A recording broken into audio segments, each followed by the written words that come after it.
2020 candidate Joe Biden is running a campaign of limited exposure. Those are the words from his campaign aides. Now, what this actually means, as I'm going to get to in a second here, is that Joe Biden is picking big dollar fundraisers over actual campaign events for real voters. So before I get any farther, let me show you this clip here that was actually clipped out from Status Coup of MSNBC talking about this Joe Biden move. Meanwhile, the Washington Post is reporting that Joe Biden is decided to run a, quote, campaign of limited exposure. How effective of a strategy could that be? Well, Craig, I don't think this is going to serve Joe Biden well in the long run because candidates have to expose themselves to the people. They have to show who they truly are to voters and show their personality. And I think when you have staff potentially siphoning them off and not allowing them to, press the flesh, as we say in politics, on the campaign trail and really get to know folks by quarantining them off, I think that can be a dangerous trajectory, especially in this field of 24 candidates. And we all know, Allie's on the ground in Iowa right now. We all know that Iowa voters, they flirt with a lot of candidates. It's almost like dating. They go on a lot of dates with candidates, and then they ultimately decide who they want to support. But they want to meet everybody. They want to have real conversations. And I think if Joe Biden's team is somehow sectioning him off from that ability, then that's going to hurt him in the long run. All right. Now, I actually disagree with the analysis here, but I'll get to that in a second. I want to read a little bit more from the Washington Post on what Joe Biden's doing. Senator Bernie Sanders plans to enjoy ice cream with New Hampshire voters to celebrate Memorial Day. He won't be far from former Maryland Congressman John Delaney, another presidential candidate who's in the midst of his 19th trip to the state and plans an itinerary that includes 4 barbecues, 1 parade, and a wreath laying. In Iowa, Cory Booker is rolling through the cornfields in an RV, while Gillibrand unveils a family bill of rights and tours of an ethanol plant. And here's former Vice President Joe Biden's agenda for the holiday weekend, according to his campaign. Joe Biden has no public events scheduled. Those 7 words are becoming familiar for the Biden team. Aside from a campaign swing right after announcing his candidacy, Biden has kept his head down while his rivals rush from state to state to state. Even when he has held public events, they have included only a handful of questions from voters or reporters. The light public schedule reflects the unique position of his campaign, advisors say. With near universal name recognition and high favorability ratings among Democrats, the former vice president does not need to introduce himself to voters like nearly every other candidate. And as a leader in early polls, he can attract media attention without splashy events. Okay, there are multiple levels to this because strategically, I actually think this is a smart move for Biden. But before I get to that, just look at this in terms of Biden as a politician. So here is Biden already not putting the work in. Here he is thinking, people already know who I am. I don't have to have these public events. Let me instead, as I'm going to get to in a minute here, let me instead go and raise some big money with my special interest donors, because that is more of a better, that's a better use of his time, in his opinion, than it is to speak to the average voter. This is an example of how Biden would be president. Once he wins, he's going to lay back and let the campaign donors take over, let the fundraisers take over. He doesn't give a shit about people.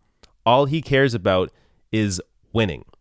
All he cares about is his ego, is power. He doesn't care at all about actually talking to people and helping real voters.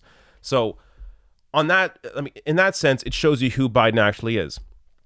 But in terms of strategy, I actually think this is a good move for Joe Biden. And I'll tell you why. The more people see Joe Biden, the more they are going to dislike him. Joe Biden right now is high in the polls. He's enjoying a nice lead. He's enjoying that lead essentially based on name recognition and his attachment to Barack Obama. Why would he go out there, potentially say something stupid and ruin that? For his campaign and for him, it makes a lot more sense to kind of ride this out. And, maybe once he starts dipping, then get back out there and start talking to people.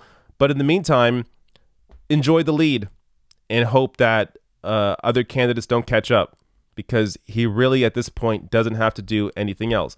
Now, as I've said before, I think once it gets to the debates, there's going to be a big shift in what happens. I think people will begin to see who these candidates actually are. A lot of people right now, a lot of voters aren't really paying attention.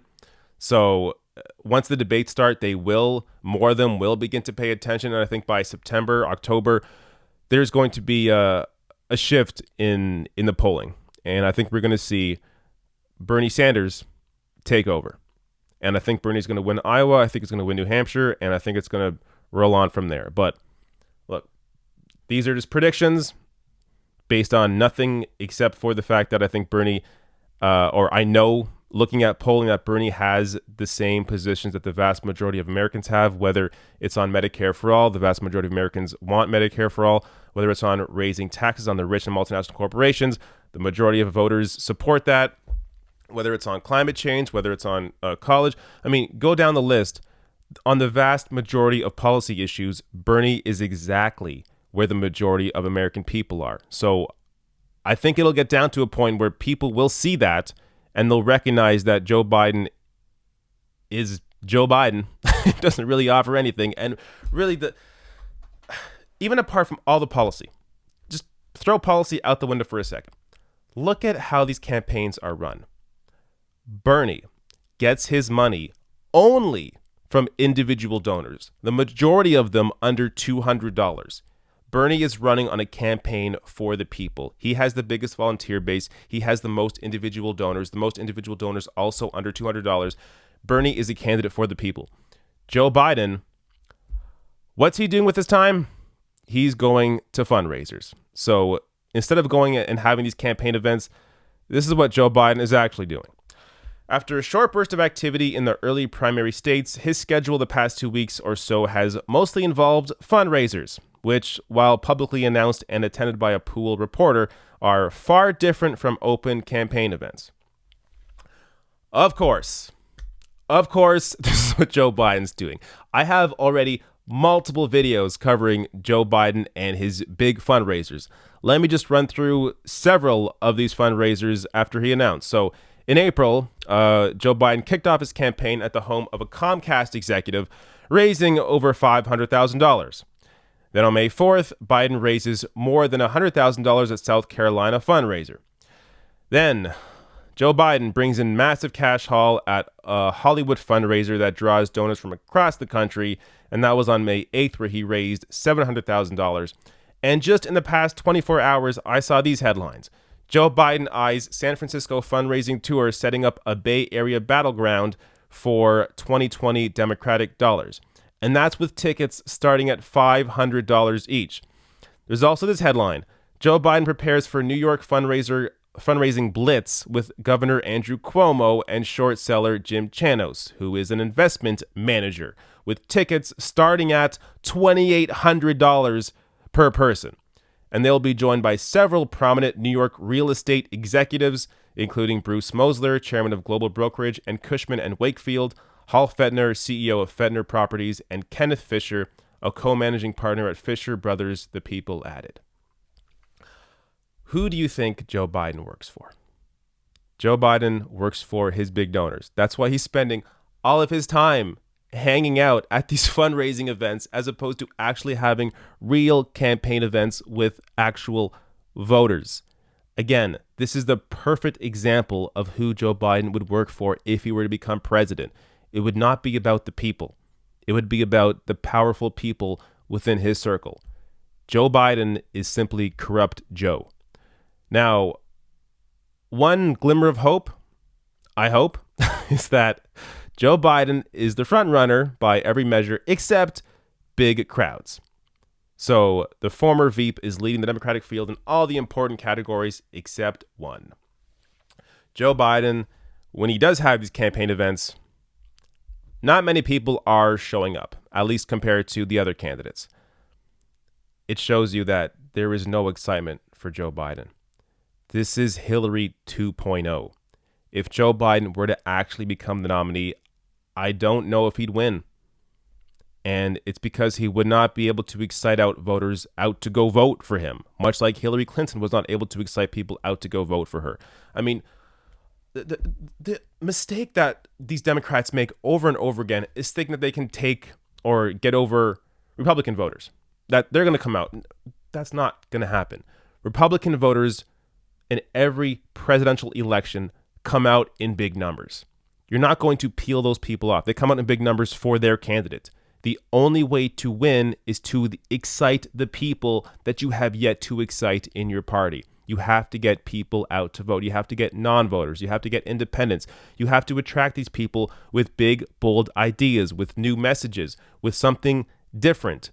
If you are a typical politician having these big dollar fundraisers, spending all your time with these special interests, this is just the same politics that people have grown to hate. This is who Joe Biden has always been. But because he's had this veneer of being like, your average dude, a lot of people miss the fact that Joe Biden is just as corrupt as the next politician.